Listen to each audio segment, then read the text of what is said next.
Hades Horror Files. I used to think the worst thing that could happen with a Ouija board was embarrassment.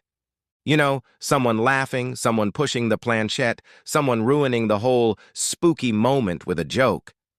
That's what I expected the night we used it in the Lighthouse. I wasn't even supposed to be there. The Lighthouse was technically off limits, old, decommissioned, sitting on a rocky stretch of coastline about an hour outside town. People still went there anyway. Teens, mostly. It had that reputation. Isolated, dramatic, perfect for stories you could exaggerate later. My friend Carter had gotten it into his head that we should spend the night there for the experience. It sounded stupid, but I went anyway. There were 5 of us, me, Carter, Mia, Jordan, and Elise. We hiked up just before sunset. The wind coming off the water was already cold enough to sting your face, and the lighthouse loomed above us like something waiting to be used again. Up close, it looked worse than in pictures. Peeling white paint, rusted railings, windows clouded with salt and time. The door wasn't locked. That should have been my first warning. Inside, it smelled like damp stone and old metal. Every step echoed like we were disturbing something that had been asleep for a long time.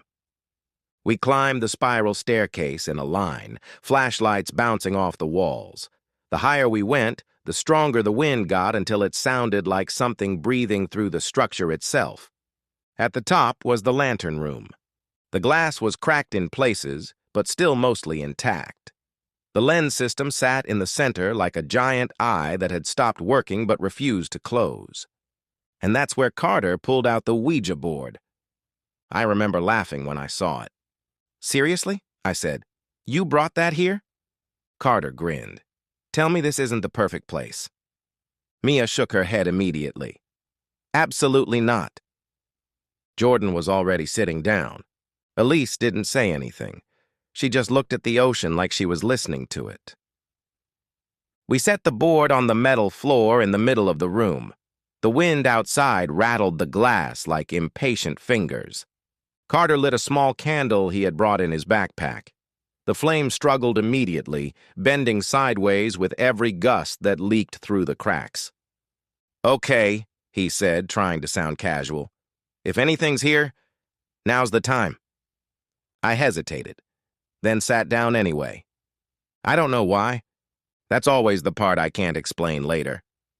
We placed our fingers on the planchette. For a while, nothing happened. Just wind. Just the ocean far below, hitting rocks in a steady, endless rhythm. Jordan broke the silence first. "This is dumb." And right after he said that, the planchette moved. Not a little, not like a mistake. It slid smoothly to yes. Nobody spoke. Even Carter went quiet. Mia whispered, "Okay." "Who did that?" No one answered. The wind outside dropped suddenly, like someone had turned the volume down on the world. Carter leaned forward. "What's your name?" The planchette didn't hesitate. A. R. I. E. L. Elise frowned. "Ariel?" The planchette moved again. "Not me." That should have been funny. That should have broken the tension. But nobody laughed, because none of us were pushing it. Jordan tried to pull his hand away. The planchette followed his fingers slightly, like it didn't want him to leave. "Okay," he said quietly. "I don't like that." Mia shifted back. "Let's just stop. This is stupid." But Carter wasn't listening anymore. He looked focused, like he was trying to prove something. "Are you alone?" he asked. The planchette moved. No. The candle flickered hard.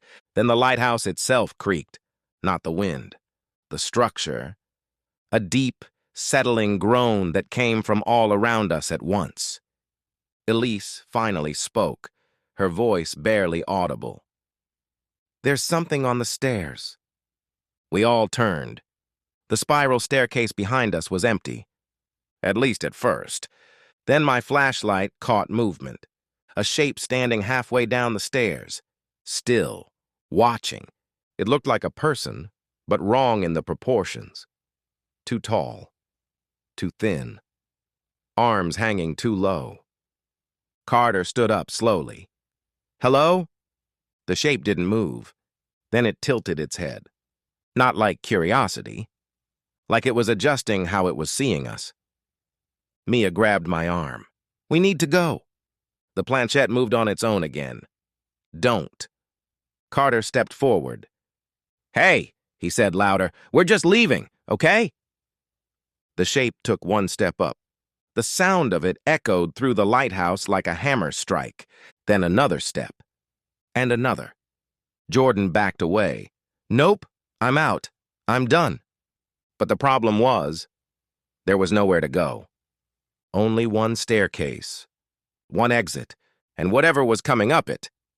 The candle went out, instantly, not flickering. Just gone. Darkness swallowed the room. The only light now was our flashlights, shaking wildly as we pointed them at the stairs. The shape was closer, much closer. Now I could see its face. Except I wish I couldn't. There wasn't really a face, just pale, stretched skin where features should have been, and dark, hollow spaces that suggested eyes but didn't behave like them. And it was smiling, not with lips, with the shape of its entire lower face bending into something that resembled a grin. Then it spoke. Except the voice didn't come from it. It came from the Ouija board, right between us. "All of you asked." Mia dropped her flashlight. It rolled across the metal floor, spinning light across the walls. The thing on the stairs took another step up, closer. Carter shouted, "We're leaving! We're leaving!" The planchette slammed itself against the board. No. The lighthouse groaned again, louder this time, like it was reacting to the word. Jordan grabbed Elise's hand. "We run now! We run now!" We moved, all of us at once. We sprinted toward the staircase, but the thing was already there, blocking the exit, standing at the top of the spiral like it had always belonged there. Waiting, the flashlight beam hit it full on, and it didn't react, didn't blink, didn't move. Carter pushed forward anyway, like panic had overridden sense. "Move!" The thing tilted its head again, and then it spoke directly, not from the board this time, from everywhere. From the walls, from the glass, from the wind outside. "You opened it." The lighthouse light, dead for decades, flickered on. Just for a second, spinning above us like it had remembered how to work. In that flash, I saw something behind the thing, more shapes, standing inside the lighthouse walls, watching, waiting. Carter screamed and charged.